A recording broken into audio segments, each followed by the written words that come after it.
plaintiff, Stovalio Stovall, says when he was younger, he was a drug dealer and he nearly lost his life.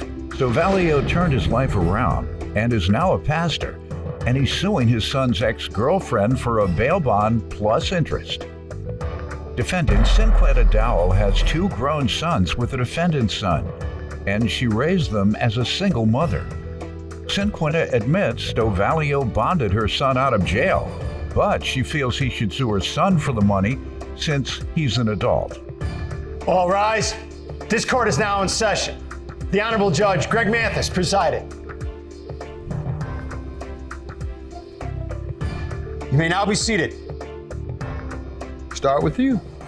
In '96, I was shot and my throat was cut and left for dead. And they told my mother that the doctor said I wouldn't live through the night. And I just realized that I was living a life that like being on a raft in the ocean. And I closed my eyes, but once I opened my eyes, I was so far out, I had to swim to get back. And I knew how to get back. What happened again? What caused that? I was shot. And yeah, but what reason? I was drug related. I got away from the way I was raised, and I was raised up in the church. Why won't you tell us? I think it'll be inspirational. You keep trying to talk around what it was. Yes, sir. It was drug related. Well, I know drug related. You were selling drugs or using drugs? What were you doing? Selling drugs. Yes, and you got shot up. Tell the folks. And now you're here. And what are you doing with your life now? Now, I'm a pastor in Orlando, Florida. Well, you must not be. Yes, sir. Because pastors get their testimony. That's one of the #1 things they do for their congregation. Yes, sir. And they don't shortchange the audience. They tell them so that they can inspire them entirely. Yes, sir. So you were dealing dope. Dealing dope, yes, sir. And wasn't smart enough to avoid getting shot up. Shot, right, yes, sir. Or you were such a low level, you had to handle it yourself. Yes, sir. Yes, sir. You wasn't at the level where you didn't have to touch it. Well, you were on the corner, in fact. Yeah. Well, this was the no wonder you don't want to tell nobody that. I'll be ashamed too. Tell somebody I was on the corner. You don't get on no corner. Sell weight. If you're going to be down, be down. Yes, sir. Get just some weight. Yes, sir. Yes, sir. Get them birds, all right? Yes, sir. No 8 balls. That's right. All right. But tell me about your throat. I'm trying to get that part. It had a permanent effect where I couldn't talk at first, but now I was able to speak, so I changed my life. I started a street ministry in Orlando. And you're preaching. Yes, I'm preaching. And you got a preacher's voice. And thank you, yes, sir. You do. And I continue to strive to do right. I realized that the calling was on my life. God was rerouting my life like he done Jonah, and I was one of the lepers that went back to tell Jesus every day. I tell him thank you. I tell him thank you by the way I live. By the way I live, I tell him thank you. Not only that, now I'm a chaplain at the jail. I help other young people who used to look up to me for the wrong reason, now looking up to me for the right reason. And let me say this, your throat injury could have been a blessing. I'm trying to tell you now, certain things that happen to people are a blessing, or you turn it into a blessing. Right, yes, sir. Because your speech was altered to a good preacher. Yes, sir. Praise God. That means you should be able to save more souls. Yes, sir. If you can preach. That's my work. That's what I want. And he done gave you the gift now. Gave me the gift. Yes, sir. It might have hurt when you got it. Right. That's right.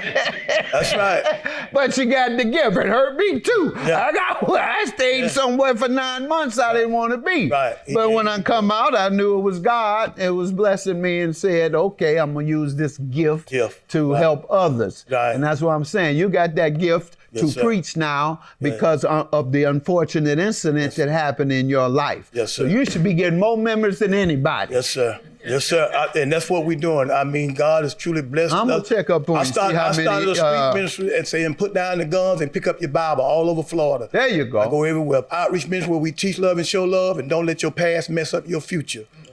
Don't let your past mess up your future. And we go, we march. I've been to New Orleans. I go everywhere they need me to go. And it's just been awesome. I bring gang members together because I go anywhere.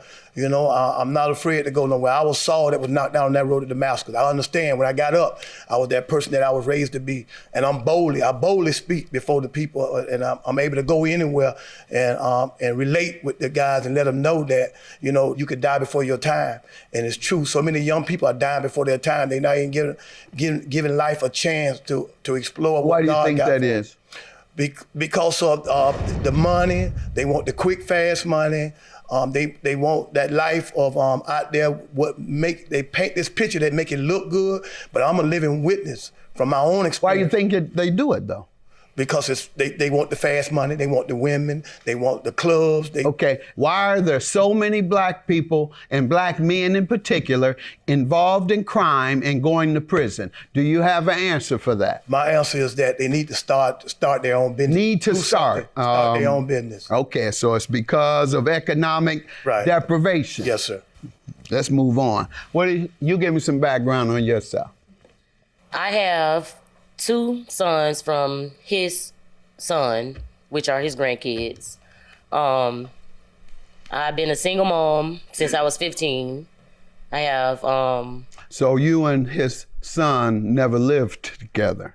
No. Okay. We were very young when we had him. Okay. I think I was like 15. Mm-hmm. And since that time you haven't? Go ahead. Right. Mm-hmm. But he's been in and out of their life since I had him, and they just went down the wrong path. Like what? Doing everything. Have they changed their life yet? No. All right, well, you don't have to tell me until they change. I want inspirational stories about going down the path and then recovering and going down the right way. We got enough stories about how bad folks are doing. So go right ahead. You're still struggling with them. How old are they? 21 and 22. All right. You know, and I tell them, stop punking out. Be a real man. You're going to be a punk or a man. Real men stand up. They don't complain and go and shoot and rob because the man ain't giving me no job. And so what? Go protest then. You were such a low level, you had to handle it yourself. You wasn't at the level where you didn't have to touch it. Well, you were on the corner, in fact. Well, this is the. No wonder you don't want to tell nobody that. I'll be ashamed too. Because I was on the corner. Defendant Cinquetta Dow is being sued by her son's grandfather, who claims when he was younger he ran the streets and nearly died after getting his throat cut. Go ahead, sir. Where are you suing Miss Dahl for? In September of 21, she called me concerning my grandson, and she said that my grandson was in some trouble, and the bond was a certain amount of money, and she needed $2,200. So I said, well, I said $2,200, that's a lot of money. I said, I'm gonna need that back. And she agreed that she would give me the money back. And I said, well, you can go and put some 300 interest on it. You know, she said, I got you. So I said, okay, I need it by March. So when March the 22 came around, I did text her and I got a text back from her. And here we are. What was the text back? The text back, she said, I tell my side in court. So I want to hear her side. All right, let me hear from you. My side is that I did agree over the phone because we were in a tough spot. But I don't feel like, me and my son. Okay. I don't feel like I should have to pay it back because he's 22 years old. He needs to be held accountable for some of the things that he do. What basis do you hold her accountable on?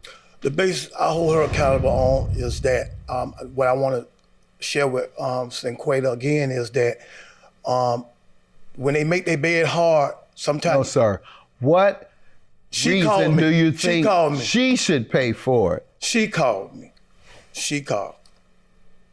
And me and her made the agreement. Okay. Nothing to do with your son? Well, no, because my son point blank told me, Dad, I ain't got it. He did. He said, Dad, I ain't got it. So why didn't you say, well, I'll wait till you get it instead of suing the woman? Well. Who takes care of the children. Right. And he's nowhere to be found, right? Yeah. Who? The father. He's around. Oh, and he's around and he's can't around. even commit to paying you on a payment plan. Didn't she have to pay you on a payment plan? Yes. Then why couldn't he get on a payment plan with you, Reverend? Supposed to be about love, fairness, and justice. Not about she called me first. Yeah. I would forgive her. Yeah, I do. You just want your money. I got that. I forgive her, but I got to have my bread, Judge. I do. I'm just reminding you of Yes, what sir. you have to stand for, Reverend. Yes, sir. And it is unfair Yes, sir. and an injustice Right. to hold her solely responsible for an obligation that your son shares with her. Whatever obligation she has toward those children or involving the children, so does your son. And today, you're letting him escape his obligation and put it all on the single mother that's raising your grandchildren, Reverend. Yeah. That's what we're doing here? Is that what we're doing? Well, no, sir. No, sir. What are we doing? At the time, she... No. What are we doing? I ain't need no more. We got what the picture is, and we know exactly what's happening. Right. You're suing her and not your son. You're suing the mother who takes care of the children by herself with no help from your son. You want to top it off with a lawsuit. So I don't need what really happened. I got the facts. Okay. Why do you think it's fair or just for you to only get it from her? Well, Your Honor. Why is it fair and just?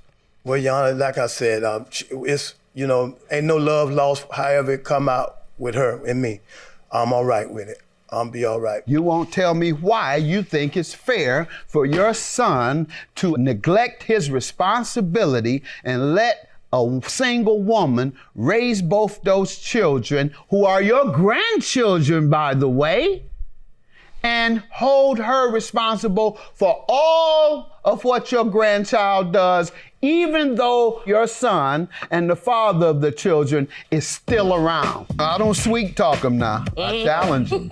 And I tell him, stop punking out. Be a real man. Yep. You're gonna be a punk or a man. Yep. Real men stand up. They don't complain and go and shoot and rob because the man ain't giving me no job. So what? Go protest then. Defendant Cinquetta Dowell is being sued by her son's grandfather, who claims when he was younger he ran the streets and nearly died after getting his throat cut. Your son and the father of the children is still around. He's not incarcerated. He's not in drug rehab, I don't guess. He's not all these places. He's right there. And what do you say? Well, it's fair and it's just, Your Honor, because he can't afford it. Put him on the payment plan, all right? Next time, because this time you're not getting anything. Have a good day. Case dismissed. You was dead wrong for bringing me by myself. By yourself? Yep. Well, like I said, I love you. Ain't nothing gonna ever change that. Right. And I love my grandkids. Right. And I'm gonna always be there. I know. We just gotta continue to keep them lifted in prayer. Yeah. And pray that they change. Yeah. That's all it's about. That's it.